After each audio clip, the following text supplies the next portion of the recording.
people believe that the Asiwaju himself, who want to become president in 2023 now, started making mistake. President Ibo. Nigeria, sir, the project.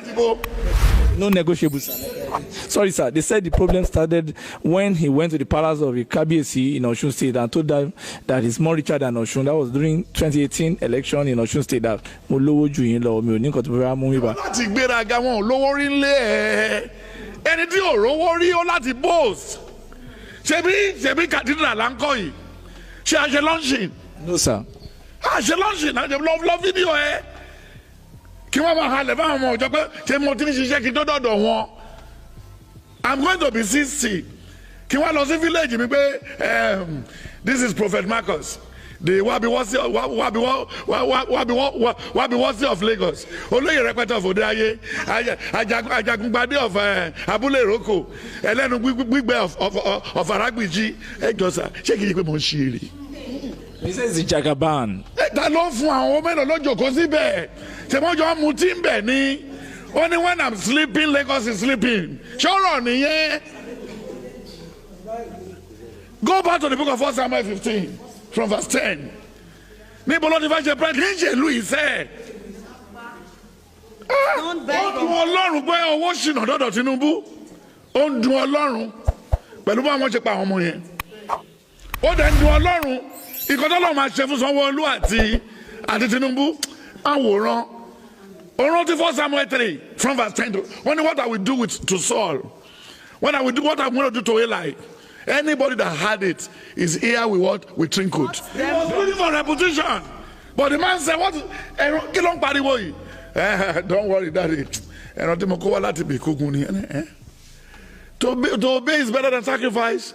Boy, I'm a ball so you walk by draw for me alone. All what Tinubu has in Lagos, God did not need it. Because it's said in the book of John 14, John 15, John 16, is now said, the very day the Almighty God will appear in the sky, there will be no stone standing on one. Ọjọ́ tọ́lọ́run bá máa yọ látòkè, olókùúta kan ò ní dó sórí ìkejì. Ta ló ní hotel? Ta ló ní ilé kíkọ́? Ta ló ní TVC? Ta ló ní gbogbo? Ta ló ní ẹ̀? Gbogbo yẹn ìkọjá yóò fi ń waste time ara ẹ̀. Ṣé o ti rẹ́ni tó sun yàrá méjì rí? Ó gbé fọ́ọ̀mù sáàrin méjèèjì wá sọ sẹ́nu lẹ́kùn. Àwọn èèyàn máa gbé dókítà lọ́ba. Ó dàbẹ̀ pé wèrè mà ti dé o. Ọ̀gá mà ti ya wèrè díẹ̀ kẹ́. Gbàtọ́ wá tún débẹ̀ kẹ́ olùkọ́ ọ̀gá tó wá sí pálọ̀. Ó gbẹ́sẹ̀ kan sínú yàrá gbẹ́sẹ̀ kan síta. O tó wá ní jàbàgán àbí alàbàgán. Ọ̀rẹ́nu ẹ̀ tó fi ń pe jàbàgán. Owó ìlú náà fi fún ara wọn sanra. Kì í ṣe sálárì náà gbà. Wọ́n jí owó ni. Ó lè so lè. Abu Salam is a thief. Obasanjo is a thief. All of them. One country, senior brother, me Sunday time here. Fella, only international thief. A thief one not in the PSC insane. Oh, pariwo, he didn't go to the now. Fella was a prophet.